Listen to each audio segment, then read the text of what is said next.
Welcome back to the How to Relate podcast. This episode will be focusing on attachment theory, attachment styles or strategies, and ways that you can explore your strategies to feel more secure in yourself and be more open in your romantic relationships. I hope this episode gives you both insight and action so that you feel you have full autonomy in how you live your best relational life. I want to start off by giving an overview of what attachment theory is and how it influences our romantic relationships. So the key thing with the attachment theory is that attachment is biologically hardwired into us. We, as children, look to our caregivers to respond to us, to know that we are safe physically and emotionally. Let's talk about where your attachment strategies come from. They come from childhood upbringing, our relationships with our caregivers, most mirror our relationships with our partners. They come from interacting with peers and influence our self-esteem. These representations from our childhood then formulate expectations for our relationships in other contexts and in adulthood. We look to our romantic partners for the same types of emotional and relational needs that a child looks for in a caretaker. We want to know, are you there for me? That's essentially the primary question that our attachment styles are trying to answer. Are you there for me? Let's go into the 4 different types of attachment. There's secure attachment, which is characterized by comfortable intimacy and independence, can form close relationships, trusts others, and maintains healthy boundaries. They have overall relational satisfaction. Now, secure attachment people are not perfect. However, they are satisfied mostly in their relationships, and they believe they can form solid, trusting bonds with other people. The anxious attachment style is characterized by high need for closeness. I need you to feel okay in myself. They tend to overly depend on partners for validation. They might fear abandonment and exhibit some dysregulation or desire to pursue people when they feel them pulling away. Oftentimes, these relational dynamics create some instability due to the excessive demands for reassurance. If I can't reassure myself and I look to you to reassure me, that puts a lot of responsibility on the other person. What they're really responding to is, I fear you pulling away. That sets my alarm bells off to say that I'm not okay. That's what's happening on the inside. That might not be on the conscious levels, but that might be really what's happening on the inside on deeper levels. The dismissive-avoidant attachment is characterized by over-independence and lack of intimacy. Essentially, I value my independence. I don't want to be trampled on. I can take care of myself. This behavior starts to manifest itself as emotional distance, suppressing feelings, and distancing from partners during conflict. Oftentimes because they suppress their emotions within themselves, that their emotions from their partners who might feel anxious overwhelms them. They struggle with forming deep connections because of their strong sense of autonomy. My independence will be impeded if I start to create interdependence with another person, rather than I can have my sense of independence and create interdependence with another, which would be a more secure view of looking at the relational dynamic. A disorganized attachment style is essentially distrust in both self and others, both fears closeness and fears intimacy. I want you to be close, but I'm so afraid what might happen if you see into me that you might leave me. But I'm so desperate for you to see into me. It looks like conflicting behaviors. It's like, I want you close, but then you get too close and then I lash out and then I push you away. And I fear that you're going to reject me, so that I'm going to reject myself before you can. And some people might say, hold on, this is so chaotic. This is a quote unquote toxic relationship. When really that person is having a hard time regulating a sense of security in themselves to then be able to feel secure with others. So that's an overview of the 4 types of attachment styles we might see in adulthood. And they might mirror what we've experienced in childhood, both with our caregivers and with peer relationships, especially romantic relationships set up early in life. It's not to say we can't overcome those wounds. These patterns of attachment will come out with communication being a symptom of the relational dynamic. A lot of times couples will come to me and I'll say, we have a communication problem. I often think that communication is a symptom of the problem, not the problem itself. What's happening in your emotional world and your relational dynamic is influencing how you talk about it. Common misconceptions with the attachment styles is that being emotionally unavailable means that you are the avoidant attachment style. This concept of being emotionally unavailable, the term has become a hot one.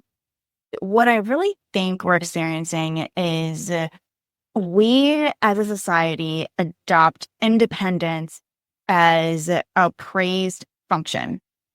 We start to kind of criticize anyone who might experience codependence or neediness, clinginess, anything that really says that I need someone. It starts to become like society basically gives that the ick. Really what's happening is that both of these dynamics aren't really open to intimacy in a way that is into me, you see, because there are fears around what might happen if a romantic partner sees into me. If they see into me and I am more on the avoidant side of things, I fear my own emotions and them seeing into my emotional self feels intrusive. It's like, I haven't even looked into those dark closets. How dare you start to open those doors? That's how it feels. So their sense of overwhelm may lead to withdrawal. For the person who is more anxious, the idea of closeness then means I have something to lose. It then is my sense of well-being is depending on how close we are. And that's moving from a place of fear rather than from a place of availability and openness. Now, we think that we'll fall into one versus the other. And I like to think of this as you are going to identify with a strategy until you have met your match. You can say that you are an avoidant strategy. However, if you meet someone who is, let's say, more avoidant than you, or values their sense of independence more, whereas you are someone who values maybe your sense of independence and closeness, and then you meet someone who just values their independence, that can start to feel like, hold on, am I the anxious one in this relationship? Every relational dynamic is trying to create a sense of homeostasis. If you think of relational environments as they are all trying to calibrate a need for security and a need for independence, a need for freedom and a need for closeness, a need for togetherness, a need for a sense of oneself, right? So if we look at our relational systems as a constant calibration and whatever the dynamic, this can be in a let's say newer-ish dating dynamic where a couple has been dating for a month or two and they're exploring what this dynamic is like between the two of them, to people who have been together for 50 years. We are constantly trying to calibrate a need for security and our need for separation. You can start to calibrate a sense of security within yourself by deep diving into what are the insecurities you experience when it comes to romantic relationships. For example, your story might be, if I am needed, then they won't leave. If I make myself useful, then I can show that I am worth being loved. If I show them how great I am, then hopefully I'll feel the love within myself by feeling the love from them. For every maladaptive pattern, there's a benefit. And it's understanding what that benefit is for you when you engage in these relational dynamics. The reason why anxious types often are attracted to avoidant types and vice versa is because they are trying to feel and calibrate that relational dynamic within themselves and hope to be able to feel that with another person. I hope that I can maintain my sense of independence and feel a sense of closeness if I find someone who is willing to work for that sense of closeness, then maybe I'll be able to attach to them. However, I feel overwhelmed. I feel stressed. I feel like there's too many demands in the relationship. So then I start to pull away. That can be part of the push-pull dynamic that we will conflate chemistry for anxiety. This anxious dynamic, it's anxious on both parts. We'll experience it as chemistry because there's a push-pull. And in every rom-com, there's a push-pull. There's a high-powered woman with a job in New York City, and she goes to this small town with the guy who's like the bartender, and she realizes, oh my gosh, I can actually negotiate my high-powered career and all these other things, right? And at some point, going through all the friction they get to, they'll create a sense of togetherness. You can see this in our media landscape, and then we translate that into, okay, this is how romance works. And unfortunately, it's not how real life works. So it's understanding too, what are things that you cling to feel attached? Work, substances, exercise, perfectionism, all stem from an insecure part within ourselves. For example, if you find yourself overworking or adopting work as a personality trait, you may have experienced growing up praise for achievement as being love. Lovability within oneself stems from messages about what lovability means relationally. The way that we understand how to love ourselves is often taught to us by how our parents showed us love. If success, achievement, status, and prominence are ways that we were deemed loved or good, then we'll continuously seek these endeavors to fulfill that lack of being enough. If we're hustling for worthiness, it's really hard to find a secure relationship when we can constantly keep hustling. There will always be more to hustle towards. It's about finding a sense of groundedness and a sense of stability to be able to move into romantic relationships from a place of, I am enough. If you find yourself more on the spectrum of being avoidant or pushing away romantic relationships, maintaining your sense of independence, fearing a level of intimacy, here are some questions for you to ask. What can you do to be more available in taking risks of emotional exposure? It's a big question. So I'll give you some tactical things that you can do. 1, notice your emotions. A couple of times throughout the day, take a breath, acknowledge your internal framework, acknowledge the thoughts that are happening in your mind, acknowledge any sensations in the body. Start to get comfortable with having emotions being part of your everyday experience.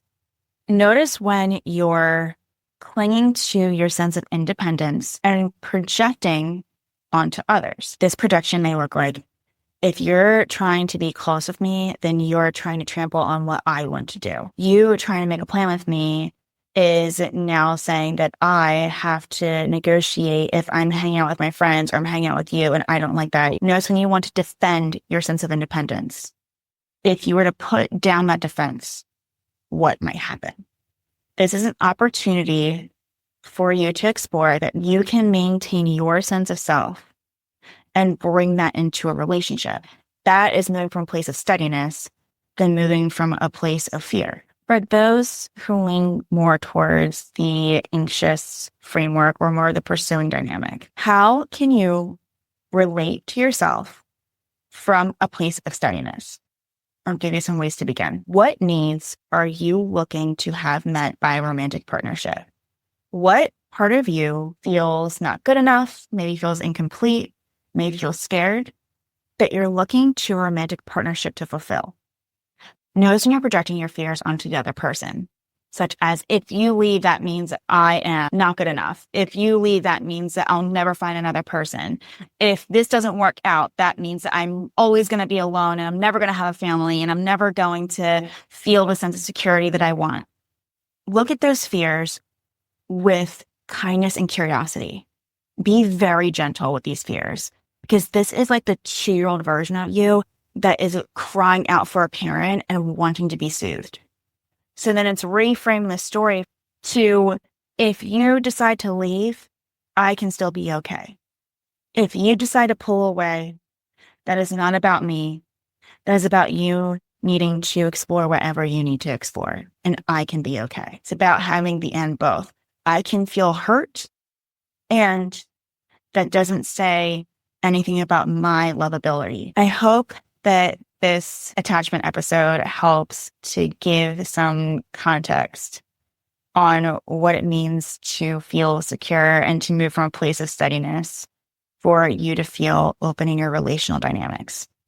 My name is Brittany. I'm grateful for you all to be here and looking forward to being in your ears next time. Till then, stay connected.